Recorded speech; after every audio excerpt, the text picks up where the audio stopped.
O verão em que Hikaru morreu não é um romance e nem um terror. Na verdade, é bem mais que isso. Eu assisti esse anime faz acho que um dia e durante os episódios eu fui escrevendo o que eu tava percebendo entre os episódios. Vai ter análise dos episódios e depois uma conclusão geral.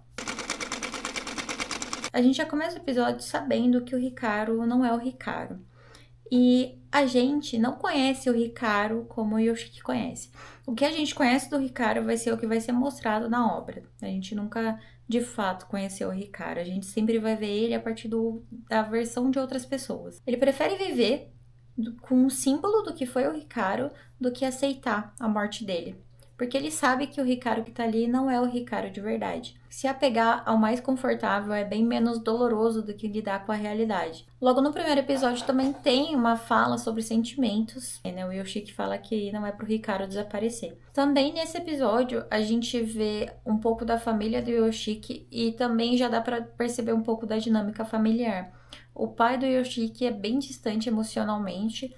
Isso não é aprofundado tanto no anime, tá? Eu não sei se no mangá talvez seja. E já dá pra ver que a mãe carrega um certo fardo emocional ali na família e o pai é distante emocionalmente, ele tá ali mais pra prover. No episódio 2, o Yoshiki começa já tentando evitar um pouco de contato com o Hikaru. Desde esse segundo episódio, a gente já percebe, desde o primeiro, na verdade, a gente já percebe que o Yoshiki, durante a obra inteira, vai passar pelos estágios do luto. Tudo que ele age em volta do Hikaru atual é como ele se sente diante do luto do Hikaru antigo. Então, o Yoshiki ele tenta evitar o contato com o Hikaru atual. Pode ser a parte do luto tanto da negação quanto da raiva. A gente também vê que o Yoshiki, que é o personagem principal, ele apresenta traços depressivos desde o primeiro episódio. A gente vê a forma que ele encara o mundo. Isso se acentua ainda mais sabendo que o Hikaru de verdade morreu, né? Então dentro dele tá aquele dilema de tá, eu aceito e sigo em frente ou caramba, é outra pessoa. Os dois, eles têm troca de conversas sobre o Hikaru casar com alguém ou namorar com alguém. E assim, essas conversas são sempre pontuais na relação deles, né? Tem um certo desenvolvimento que dá a entender um certo romance, não recíproco, pelo menos, antes, mas tem um certo sentimento amoroso do Yoshiki para com o Hikaru. Tem uma cena que é muito famosa, que eu já tinha visto antes de ver o anime, que é a cena em que o Yoshiki que é uma cena em que o Yoshiki toca o interior do Hikaru. E assim, a gente pode interpretar de diversas maneiras, mas a que eu escolhi interpretar é basicamente dois adolescentes descobrindo um contato, né? Ali é um demônio, né? No caso, o Hikaru atual é um demônio. E se a gente for levar em conta que ele não sabe o que é a vida, o que são sentimentos humanos, ele tá descobrindo um toque do qual ele nunca teve e que para ele é gostoso. E o Yoshiki também tá descobrindo uma coisa que é totalmente diferente. No caso, é um contato sobrenatural.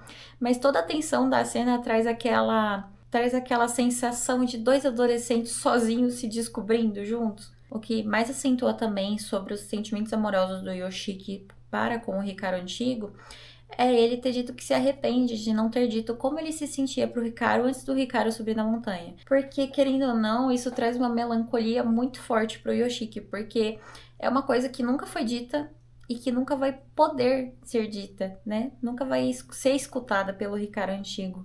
É uma coisa que ele vai ter que conviver com aquilo. Traz certa melancolia porque não tem como resolver. E ele também diz que não sabe se vai conseguir agir como se tudo tivesse normal, o que é completamente compreensível. O Yoshiki continua com aspectos muito depressivos e remoendo as próprias escolhas, justamente por aceitar, entre aspas, que o Hikaru voltou. O Yoshiki, ele aceita a realidade, ele sabe que o Hikaru que tá ali não é o Hikaru antigo, é um novo Hikaru, mas ao mesmo tempo ele aceita a realidade, mas ele nega o Hikaru, sabe? Porque, sendo sincera, deve ser muito doloroso ver uma pessoa que você sabe que tá morta ali na sua frente, você sabe que a intenção daquela pessoa não é substituir, né? Até porque é insubstituível. Mas é inevitável que se comparem um com o outro. Vai ser comparado um com o outro. Nesse mesmo episódio, tem uma fala do Hikaru falando que não pode deixar de gostar do Yoshiki. Ele até invade o espaço pessoal do Yoshiki. Por frustração, porque ele vê que tem uma barreira ali. O Yoshiki não tá querendo, né? E o Hikaru tá tipo... O Hikaru, ele quer esse contato, né? O novo Hikaru é a primeira vez que ele tá sendo humano. São sensações que pra ele são muito diferentes e ele não quer deixar o Yoshiki. Justamente porque a gente vai ver mais pra frente, mas o último pedido do Hikaru foi não deixar o Yoshiki sozinho. Então, o Hikaru atual, que é o demônio que tá no corpo do Hikaru, né? Ele vive basicamente em função desse desejo. E as cenas que mostram os dois é cheio de metáforas, principalmente sobre um demônio que tá obcecado por um humano, que é justamente o fato dele viver em função desse último desejo que ele realizou, que permitiu que ele usasse o corpo do Hikaru, quanto um garoto que gosta de outro, né? Aqui eu vou falar do Yoshiki, mas é muito claro que o Yoshiki gostava do Hikaru. E esse sentimento que ele tinha é muito conflitante para ele com a situação. E o Hikaru aparenta gostar dele também, tanto no passado quanto no presente. Só que no presente são sentimentos misturados e o Hikaru atual não entende direito isso, mas são memórias que estão perdidas ali dentro. O Yoshiki tem uma virada de chave entre várias, ele tem vários momentos do qual ele entende a realidade, que ele aceita a realidade e que ele realmente acata aquilo, né? Que ele aceita o Hikaru. E esse é um dos momentos do qual ele aceita que o Hikaru nunca mais vai ser quem ele era antes. E a partir dali eles iniciam uma nova fase da relação. Não vai ser a última vez que isso acontece. Acontece vários pontos durante toda a narrativa do qual a relação deles entra em uma nova fase. Ela vai caminhando de um jeito bem singular. Episódio 4, o Yoshiki diz pro Hikaru que ele mudou e que ele sabe disso. O Hikaru fica muito feliz em escutar porque ele fica feliz por ser aceito. Ele sabe que ele não precisa fingir ser humano pra estar ali e que ele não precisa fingir ser o Hikaru antigo, porque antes ele estava tentando fazer com que ninguém notasse, mas a partir desse momento ele entende que ele não precisa fingir, né? E ali já corta totalmente o fato de o Yoshiki querer que ele substitua. O Yoshiki não quer que o Hikaru atual substitua o antigo. Toda a narrativa parece ser sobre ele aceitar o novo, mas não no sentido de aceitar que ele substitua, mas sim aceitar que ele é uma nova pessoa. O Yoshiki comenta com o Hikaru que sabia que ele não era o Hikaru porque ele viu o corpo do Hikaru. Que ele viu o corpo do Hikaru morto no inverno. E no momento que ele viu, ele teve uma crise de ansiedade e ele tem um lapso de memória que ele só lembra dele chegando em casa, se eu não me engano. Então, desde o início, ele sabia que aquele Hikaru não era o Hikaru. Só que, querendo ou não, é conflitante porque traz uma lacuna pra gente. Quando a gente entende que alguém morreu, a gente entende que essa pessoa não volta mais. E você vê o símbolo daquela pessoa, o corpo daquela pessoa na sua frente, te traz sentimentos que são muito difíceis de lidar. É como se o luto que você fosse viver fosse retirado e tá tudo bagunçado ali, porque você tá vivendo o luto com a pessoa ali na sua frente. É totalmente, é muito desorganizado. É totalmente aceitável que o Yoshiki fique desorganizado mentalmente. Aceitar a realidade não significa não sentir ela. O Yoshiki, ele demonstra muita saudade do Hikaru antigo desde que ele sabe que ele morreu. E mesmo aceitando que o antigo não morreu, ele admite que tá gostando de viver com o novo. Nesse episódio mostra que foi um desejo do Hikaru, né? Pedir para que o Yoshiki não fique sozinho. Nesse episódio tem outra cena onde os dois estão sozinhos dentro de uma sala e eles se tocam novamente. A cena é tanto literal quanto metafórica porque novamente traz aquela tensão de dois adolescentes se descobrindo de alguma maneira, tocando um no outro. Não de maneira perversa ou lasciva, mas tocando, né? Porque até a gente entra um pouco na cultura, mas na cultura japonesa em geral, não tem tanto essa questão de toque, né? Esse toque mais íntimo é uma coisa importante. Então, estar sozinho com aquela pessoa e aquela pessoa estar sem camiseta e você tocar no abdômen dela, na barriga, né? E no caso deles é literal, ele enfia a mão aqui dentro, mas é um toque íntimo, né? Se você for parar pra analisar. Então, é uma coisa nova pra eles. Parece muito eles descobrindo o que pode ou não fazer numa relação a dois, sabe? Tipo, aprendendo sobre respeito, consentimento, o que o outro gosta, o que o outro não gosta. Nessa cena também mostra o Ricardo aprendendo a ser humano, nesse episódio, né, todo. Mostra o Ricardo aprendendo a ser humano.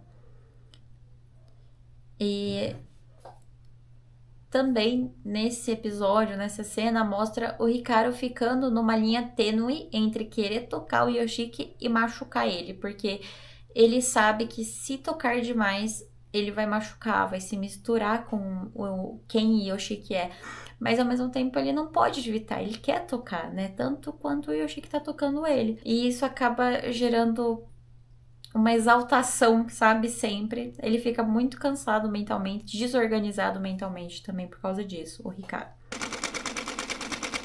A gente já começa com um debate entre os amigos ali sobre um cara que recebe um raio na cabeça. Uma duplicata dele surge enquanto o antigo morre. É basicamente o que aconteceu com o Ricardo.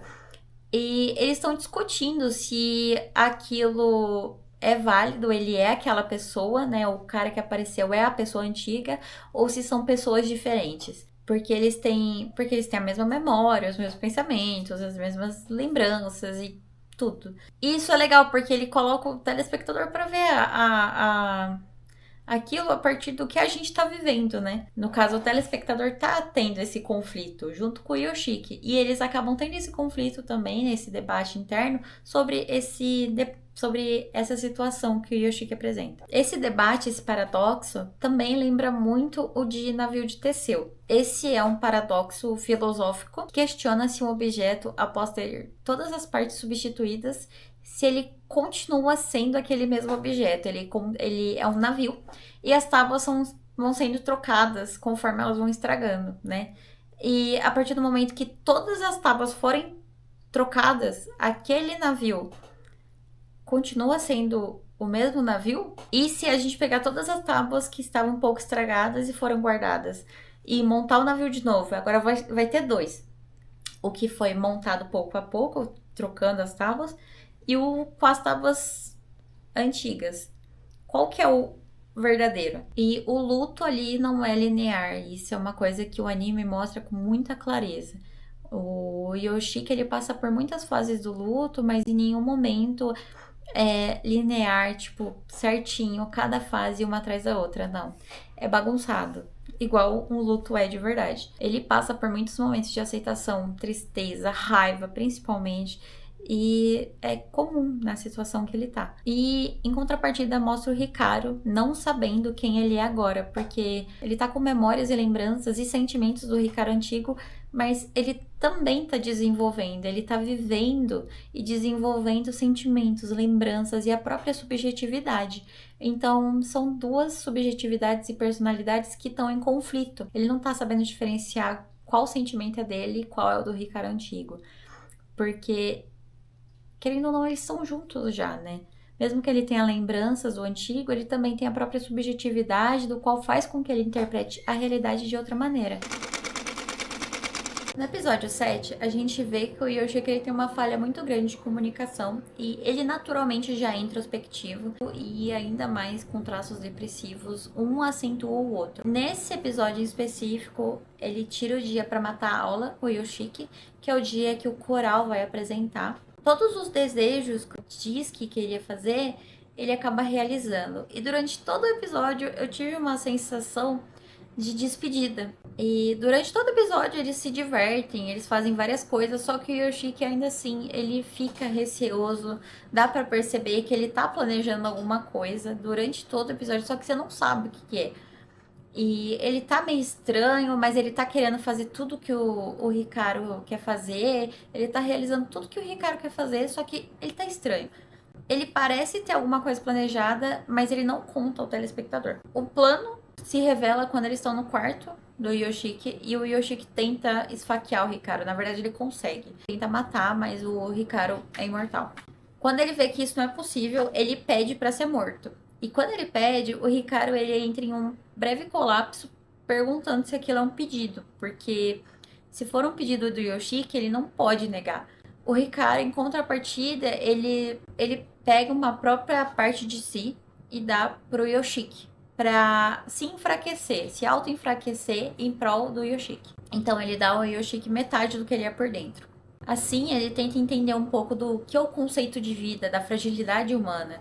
E também, de alguma forma, tentando se encaixar nas expectativas que o Yoshiki tem. E no final do episódio mostra que quando ele deu essa parte de si pro Yoshiki, eles se misturaram. Se misturaram e se juntaram. Justamente uma das coisas que havia receio que acontecesse. E é uma cena que os dois desenhos nebulosos vão se juntando, formando um só. Então dá a entender que o Yoshiki e o Hikaru, com esse simbolismo de um dar uma coisa sua pro outro, eles se tornaram um só e se misturaram. Se eu quisesse ir bem mais longe, eu poderia até dizer que é como se fosse um pedido, como se fosse uma oficialização de alguma coisa. Mas aí eu posso estar viajando.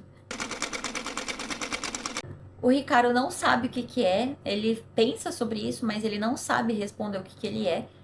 Ele parece bem ingênuo sobre isso, muito ingênuo, na verdade. E agora o Yoshiki e o Hikaru eles estão juntos nessa, de corpo e alma, literalmente.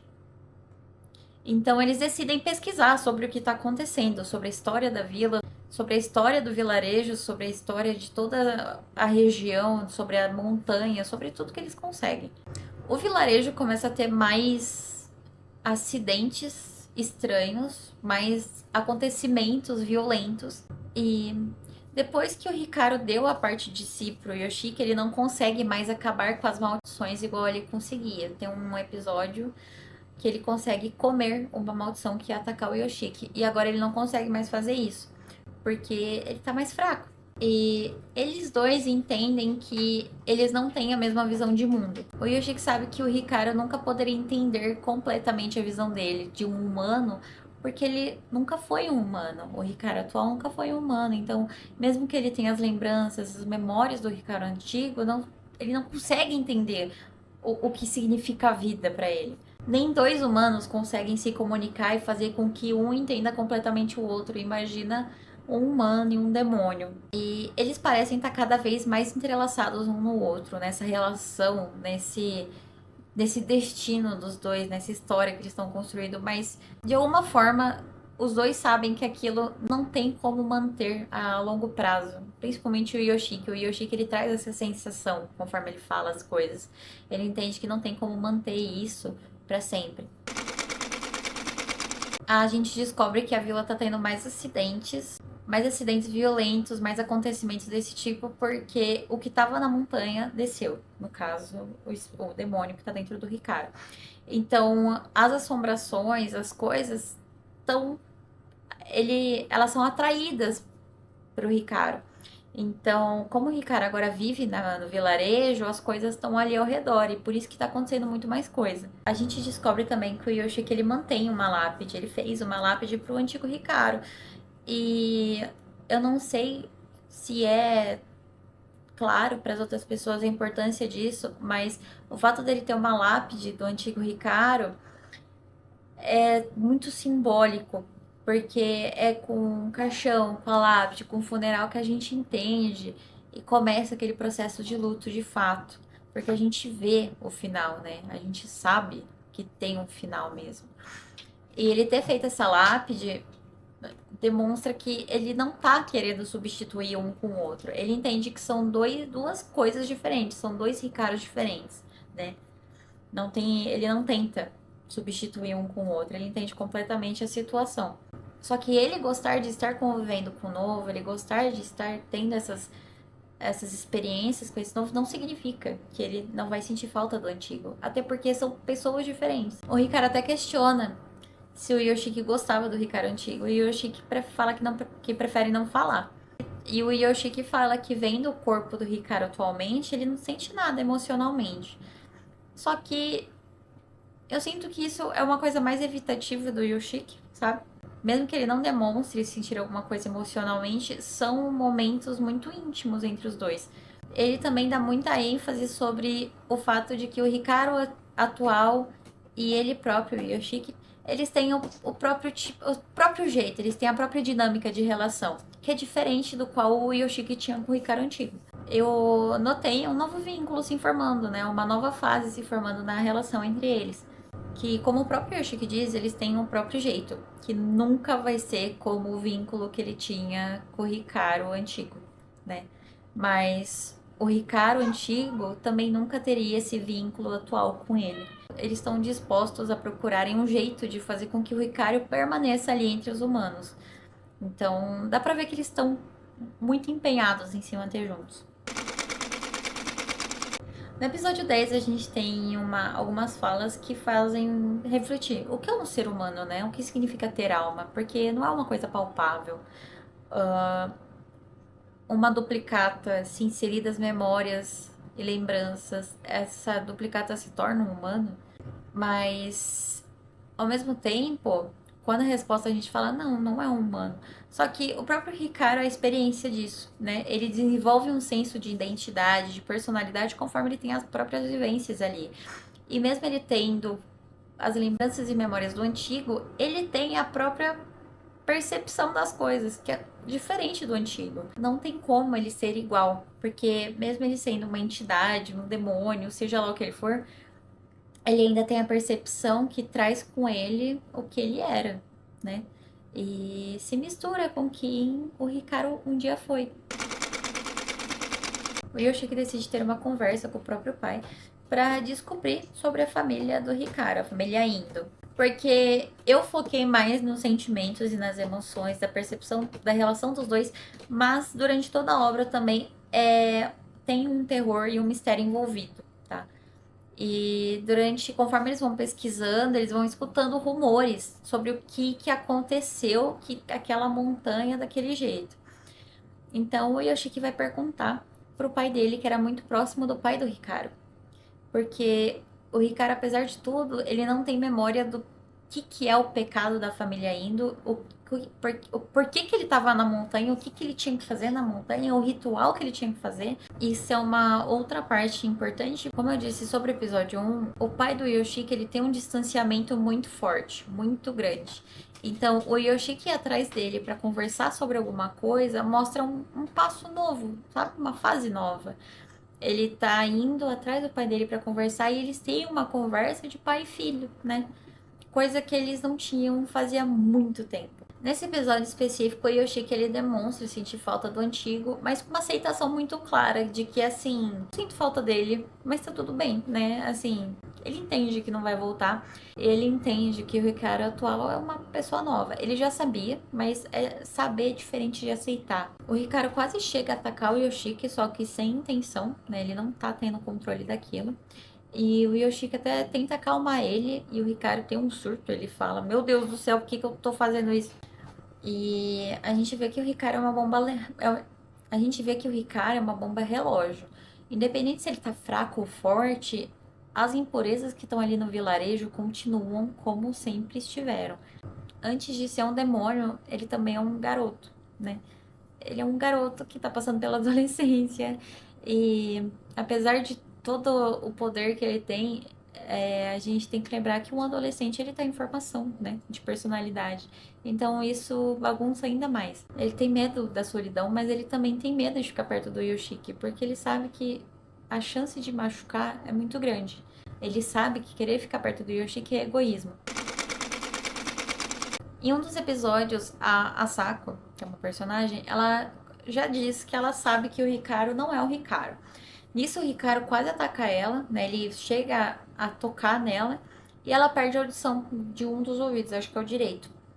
E nesse último episódio, ela confronta o Hikaru mais uma vez. Ela diz pra ele que ela sabe que ele não é o Hikaru antigo, mas ao mesmo tempo ela não consegue odiar o Hikaru atual. Ela fica um pouco inconformada de como o Yoshiki tá agindo como se estivesse tudo normal. Filho, vem aqui.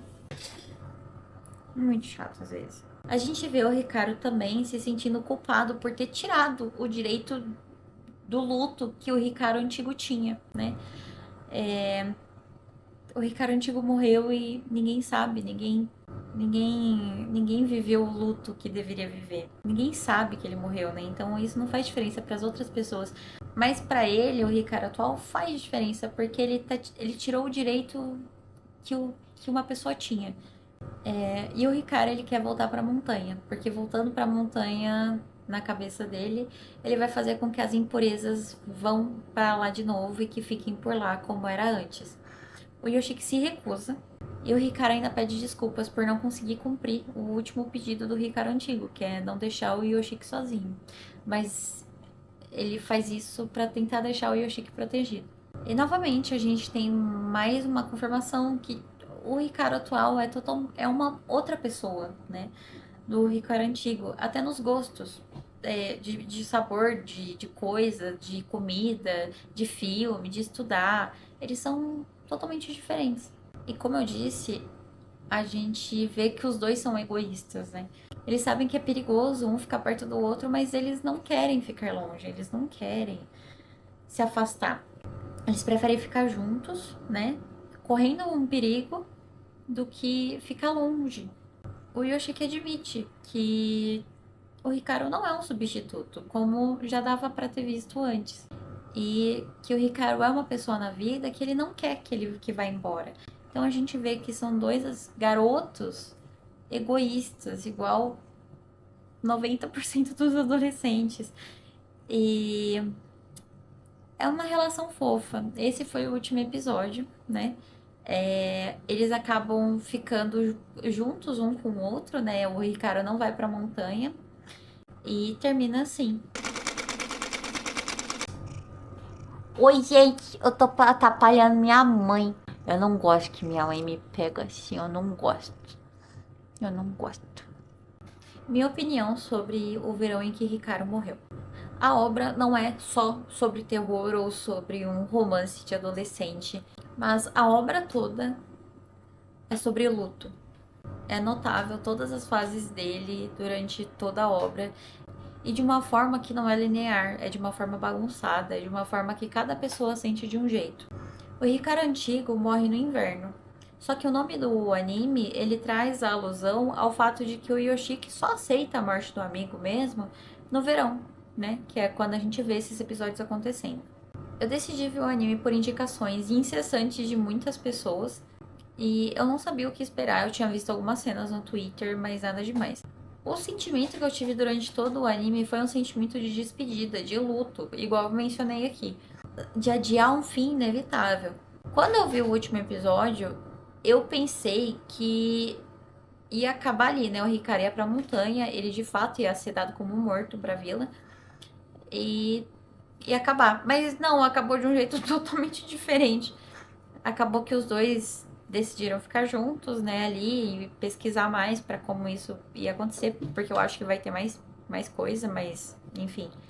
E eu não tô querendo dizer que é ruim, eu só quero dizer que eu esperava outra coisa. Eu esperava uma coisa meio Angel Beats. Eu não sei se alguém já viu, mas Angel Beats é uma. Eu sentia que. Eu pensava que ia ser uma vibe tipo Angel Beats no final.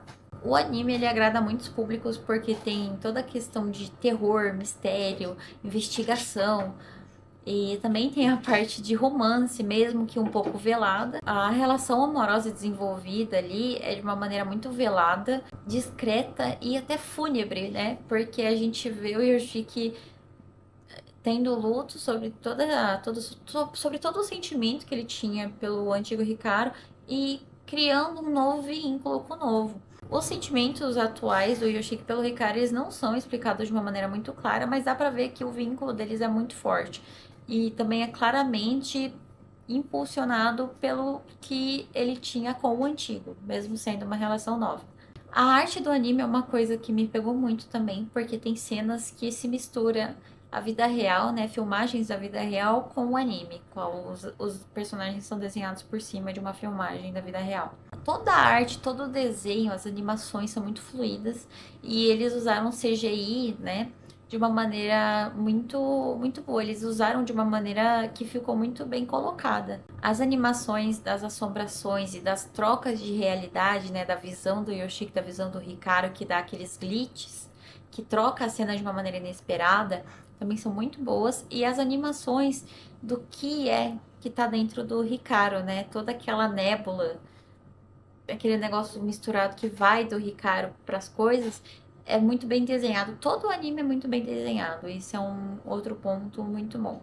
O Verão em que Hikaru Morreu é um anime muito bom de assistir, né? Eu esperava um final triste, mas eu achei que eu ia chorar muito nesse anime, mas eu acabei não chorando, eu fiquei triste em vários momentos, mas eu acabei não chorando. Mas é um anime muito gostoso de assistir e que ele faz você refletir sobre o que é um ser humano, né? O que faz você ser um ser humano e sobre as relações em geral. É um anime que vai tocar em certas partes que são sensíveis, sabe?